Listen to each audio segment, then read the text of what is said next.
Known. My name is Prophet C. Brazil. Welcome to another day of Bible prophecy.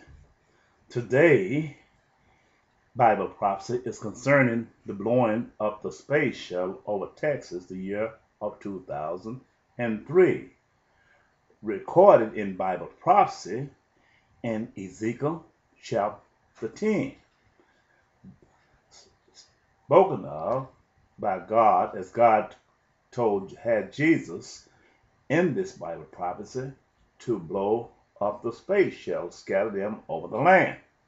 Now, God gave us symbols to signify the space shuttle. Ezekiel chapter 1, as I uh, spoke concerning the outward flight, the first flight as Jesus prepared to remind us where the primary flight began as it left the launching pad in Ezekiel chapter 10. Well, Ezekiel chapter 1, excuse me, let me slow down here a little bit. Now, in Ezekiel chapter 10 is another season speaking of the same uh, vehicle, identifying the source who was the cause of this flight. When the characteristics matches the character, then we know what is the true evidence. We would know the true evidence on what nation or country that God is speaking of. However, in Ezekiel chapter 1, uh, I believe in verse 10, it gives us a general description to identify the space shuttle. And this is essential to remember this as a coded message God giving us to identify the space shuttle. It had the face of a man, a lion, an ox, and an eagle. The man, the lion, and the eagle is the primary symbols. The ox is just a secondary symbol and is a substitute. It's just if you've seen had a clock or watch that had the tie hands on it. Well, the shorthand is represents the whole number, which is the hour.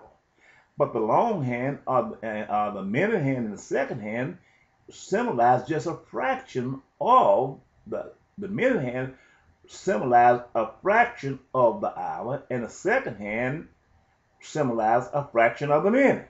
This is the way it is. But the long shorthand is the primary hand, which signify the whole number.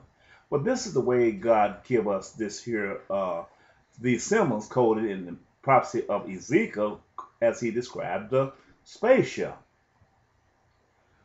The man, the lion, and the eagle are the primary symbols. But the ox is only a substitute symbol which indicate the beginning of the flight.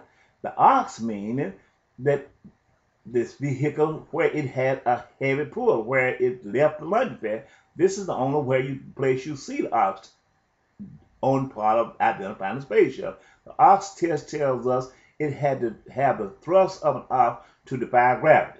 But the primary symbols is the man, the lion, and the eagle. The man is the navigator, which is the pilot, but the lion had other symbols of purpose, because that's why God gave him the symbol of a lion.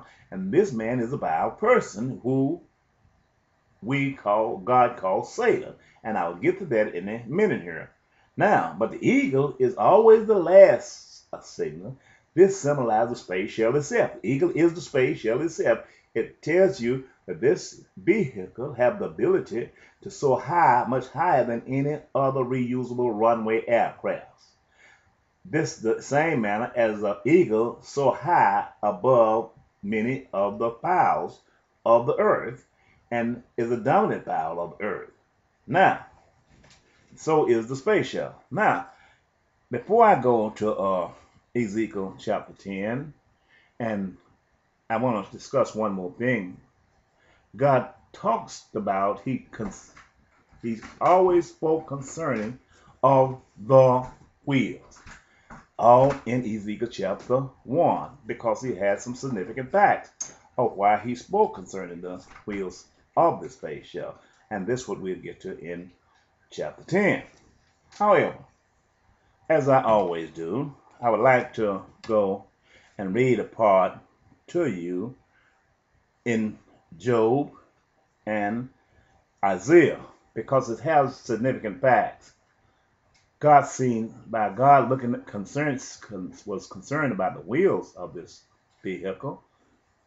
He seen that it was designed for more sinister meaning than what it was alleged.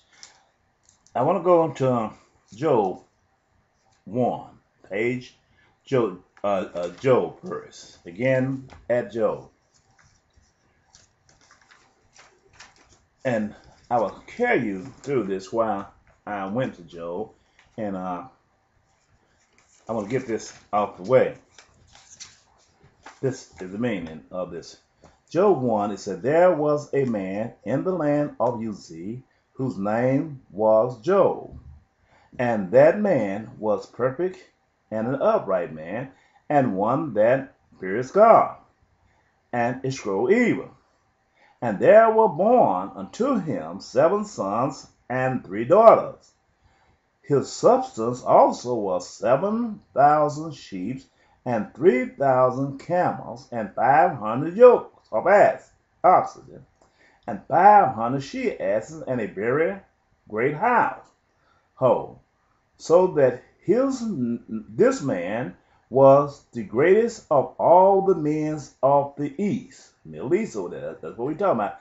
And his sons went and feasted in their house, every one his day, and sent and called for their 3 sisters to eat and to drink with them. And it was so, when the days of their feasting were gone about, that Job sent and sanctified them, and rose up early in the morning, and offered burnt offering according to the number of them all.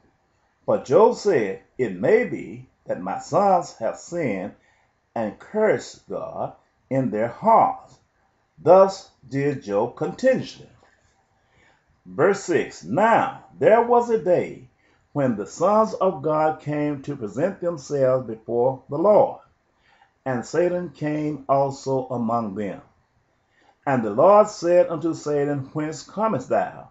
Then Satan answered the Lord and said, from going to and fro in the earth, and from walking up and down in it. And the Lord said unto Satan, hast thou considered my servant Job, that there is none like him in the earth, a perfect and upright man, one that fears God and escheweth evil? Then Satan answered the Lord and said, does Job fear God for naught? Hast not thou made an hedge about him, and about his house, and about all that he has on every side? Thou hast blessed the works of his hand, and his substance is increased in the land. But put forth thy hand now, and touch all that he has, and he will curse thee to thy face. And the Lord said unto Satan, behold, all that he has is in thy power. Only upon himself put not forth thy hand. So Satan went forth from the presence of the Lord. I'm going to stop right there on that, and I'm going to go to Job 2. Because Job 1 is a symbol, and God used the name Satan to let you know this was a vile person that came into the land of Job. As I said, Job was Saddam Hussein in Bible prophecy. This was the first invasion of Iraq. This is what I'm talking about here in Bible prophecy. But God used a symbol of Job. He said that he was great in substance. That means that he had a lot of crude oil. He was rich. And the part was God had given him enough. But they wanted him to curse God to his face by taking on the law that Mark saying, abandoning the law God gave to Moses in Horeb, this is what he said.